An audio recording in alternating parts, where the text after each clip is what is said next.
Hello, everybody. My name is Carsten from OKR Asia. I'm happy to be back on the OKRx Summit, so thank you very much. We have the topic, why continuous improvement is more important than mastery. Now, think about OKRs like a tennis match and using OKRs like a tennis match. And the the tennis racket is your OKR. So if you are a beginner in your tennis match, you are not buying a very sophisticated and expensive tennis racket. That's why we also say you should use OKR as a tool and focus on mastery in your business, but not on the mastery of OKRs. I will come to that. So we are a business transformation consulting company, mainly operating Southeast Asia, also clients online in Arabia, in Europe, and in the US. We cover everything from strategy via goal setting, OKR, KPI, with project and agile management to reach the OKRs and to reach your goals. And also a lot of our clients want to focus on customer experience. Now, I was thinking a lot about this mastery topic in this conference now, yeah? And living in Asia since 12 years, I'm a little bit more fan of Kaizen, yeah? So I call it Sumo versus Avengers or Kaizen versus Mastery. So we don't want you to have a quick win OKR implementation where you go on a mastery level and you write the best OKRs and you are very good in that. No, we want you to be a master in your business and use OKR as a tool, depending on your level and where you are. Yeah, what does that mean? It means that OKRs are about not only the setup, but also the measure and the achievement of goals. So you should get very fast out of the setup stage. We see a lot of companies, they waste 2, 4, 6 weeks on setting up OKRs. I mean, you have only 1 quarter to work on it. So you should dedicate most of your time to work on the results, not to set up the targets. We prefer good and aligned goals for the first check-in. Yeah, so a lot of people, we do first week or last week of the quarter an OKR workshop, and then we have the first check-in 1 or 2 weeks later. And that's where they bring the objective and especially the data measurable key results. Yeah. So in total, spend only maximum 1 or 2 weeks on review and setup. Even you do 2 or 3 layers, we can do it in 1 or 2 weeks. We have proven that for bigger organization. Ideally, you start only with 1 or 2 layers, like some of my colleagues already said today. Yeah. If you spend only 1 or 2 weeks on setting up your goals, you have 10 weeks time to work on them. And that's what you want. And that's also what the staff wants. Yeah, a lot of staff and a lot of teams, they don't want to spend so much time on planning. They want to spend on doing and achieving because this is inspiring them.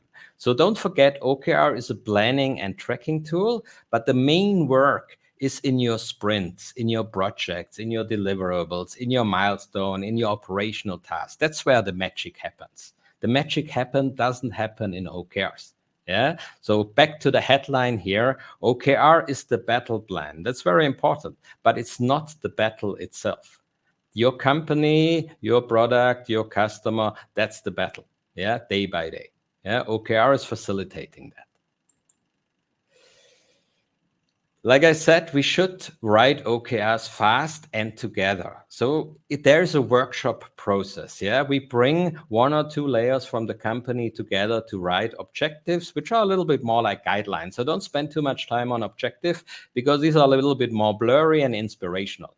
Key results are very important because that's the data. That's the data or the milestones.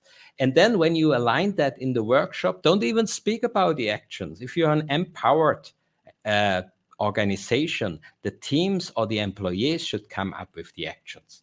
I'm really not a big fan when team leads say, oh, I do the action planning for my team. Why do you pay for your team so much money? Why do you make such a screening process to get very qualified people if they are not able to make an action plan against the results you already agreed? Right? And always think, if the key results don't work, change the projects or the actions. Don't change the key results so fast. Yeah.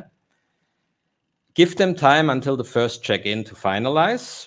A lot of times people have the best ideas after a workshop. I mean, it's a lot of pressure, especially when a consultant is there. Yeah. So after the workshop, people are more relaxed.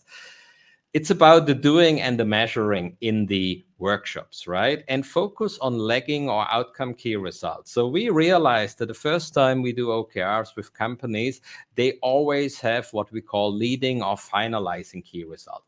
Yeah, on this day we finalize that, on this day we launch that, on this day we write this code, or we make this window or whatever. But that doesn't count. What counts is why are you doing this work? And that's the lagging and outcome key result. So why are you launching a product? Why you are launching a platform? Why are you finalizing a certain milestone or a certain project? Because you want to sell something, you want to achieve something on the market, you want to do something for your employees. And that's what we have to measure. That's the outcome. And often the outcome can be measured in the second or third quarter. Sometimes we need 1 quarter to prepare. And in order to come up with the outcome, always ask the why question, right? What I just did. So why do you launch the product? So the big target is not for this year to launch the product. The big target is to have $10,000 sales on the product, to have 5,000 new customers in your product, to get a minimum 4-star rating on the product. That's the target. Yeah, these are results. Launching, everybody can do that. So ask the why questions to come to the real results. Implement slow as part of an agile transformation. Here we come back to the Kaizen. That's a little bit of Japanese background here. Implement only 1 or 2 levels per quarter. Yeah, I mean, if you want to do OKRs 3-4 levels in your organization, start with a project or start with the management level and then go every quarter 1 level down. Don't do it too fast. Drive the change. Have a good communication. Tell people why you do the change. Yeah. We are also not a big fan as consultants, and that's maybe very weird, to work a long time for our clients because we want them to have OKR champions. So after 1 or 2 quarters, you should be able to take over from us. Yeah, because you have your internal OKR champions. We educate them for you. We coach them. We give them a training.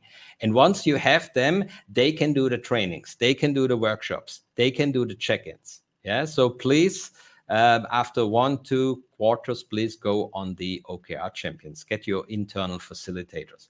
Please get a tool. I mean, first quarter with Excel is fine. 2-3 levels on Excel is very messy. People don't have fun on Excel because we use it already since school, since 20, 30 years. So it's not a very sexy tool. So think about a very easy go. Again, continuous improvement. Don't go to very complicated tools. The best tools is the one which fits to your IT landscape. So look what you have. Do you have already Microsoft? Do you already have Jira? Do you already have one of the action or project management programs? Then use the tool which has OKRs for that. Yeah. And facilitate the mindset shift. It's very important when we do OKRs that teams understand that they have to work against results now. It's not against action tick-offs. And that's the real mindset change you have to do. And ideally, you have the champions already on your side. Now, what we see, and there's also a link here to one of our blog posts, we have done over 60, 17 OKR implementation, any size from 5 people to 5,000 people. And a lot of crazy industries since COVID. I mean, before COVID, we had mainly startup tech clients, fintech. We have a lot of fintech and e-commerce background in our consulting. Lately, we have pharma clients, manufacturing clients. We had government clients in Singapore lately. And we see a pattern. What are the main OKR topics or the most impactful OKRs, like the blog post is written? So the first one is always about sales and revenue, right? I mean, this is a little bit almost a KPI breakdown. You have numbers and you have to achieve them. Also in an OKR setting, maybe you put an inspirational objective on top and tell people why these numbers. That's a little bit more inspirational than just breaking down numbers like in a KPI setting. But it's still just numbers and money. It's not like the most inspirational part. The second part we see a lot is about improvement. So a lot of companies and organizations, even in a startup phase, they want to already run internal improvements. One funny improvement is, of course, implement OKRs. Yeah, that's one of this group number 2. Yeah. Third is always about market or product launches. So they want to do something on the market. They want to sell something. They have to prepare it internally. They have to get ready with them. There is always a little bit hard to focus the team on lagging KRs. They come up with a lot of leading project milestones and deliverable. And we always have to remind them a little bit, what is the real result you want to achieve later?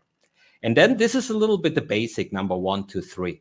And then we have seen lately a shift to customer experience and employee experience OKRs. So customer experience means it's not only sufficient to launch a product and to generate sales. We also want to measure how happy is the client with the product. How often does the client come back with the product? Does he recommend or not? Yeah, he or she. What is the customer satisfaction score? What is the net promoter score here? There's a lot to measure, right? And then the same thing, because we know since COVID and we had difficult years, first on the organization side, now a little bit more on the employee side.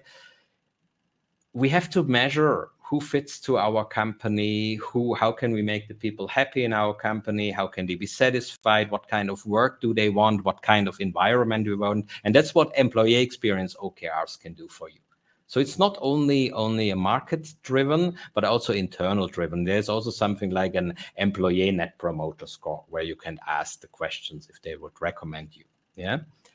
So these are the main topics we saw. And with OKRs, you can continuously improve to master these topics, not to master OKR. That's a little bit of misunderstanding we wanted to present today. Thank you very much. I think we have good time for Q&A now. I wanted to encourage you to fill out the survey we have here, and we can also give you some vouchers for our online certification. Thank you very much.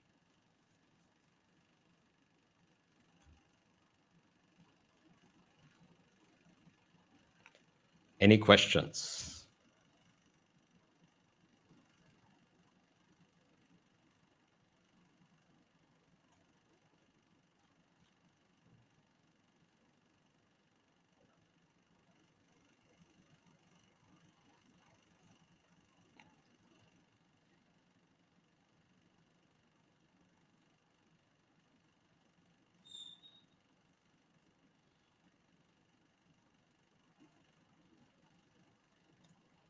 If there are no questions, I would like to, one more anecdote I would like to tell you about the OKR setting, and it's also a little bit a myth. AI and any books you can read.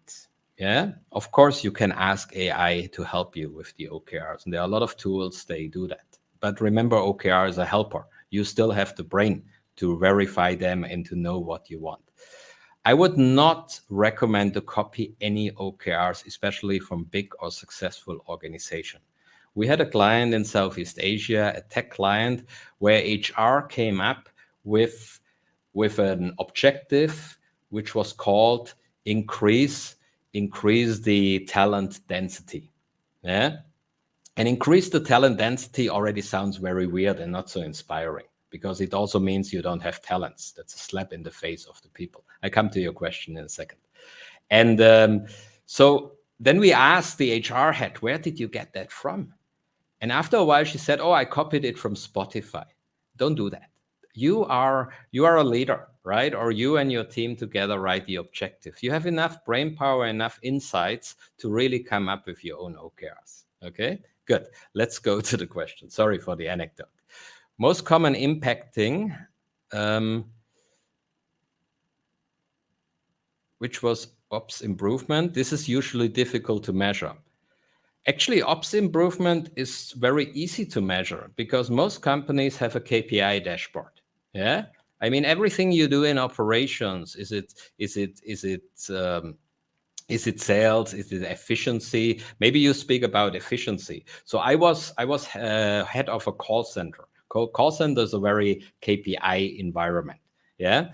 So how do you improve efficiency there, right? You have some ratios like how long does the call take, first call resolution, and things. So you have to measure the efficiency of the processes. And now comes the beauty about OKRs, right? OKRs forces you to come up with data. A lot of companies don't have the data to measure if they make because a lot of people always write in objectives and key results, or make this process more efficient. But how do you measure that? If you cannot measure it, I cannot put it as an OKR, right? So the thing is, you have to find starting data where we are now. It's the speed of the process. It's the success of the process. Yeah. It's the need of the process. Sometimes you make a survey and like 80% of your employees say they don't need the process anymore. Can happen. Yeah. And so make it measurable in operations. If it's more on the business side, normally you just take the KPIs and plug them in as KRs. Just put a nice objective on top. Yeah. Any other question or? Let's see. I believe there is no more questions, but it's a great way for interaction, a reminder. And thank you, Carsten, for the latest anecdote as well. I think it is a good point, because lately we hear people asking ChatGPT or AI to write OKRs for them, or just copying and pasting great companies' OKRs for themselves. So that was a nice anecdote I'd mention. All in all, it's always a pleasure to hear you and your expertise. So our next speaker will be Elena.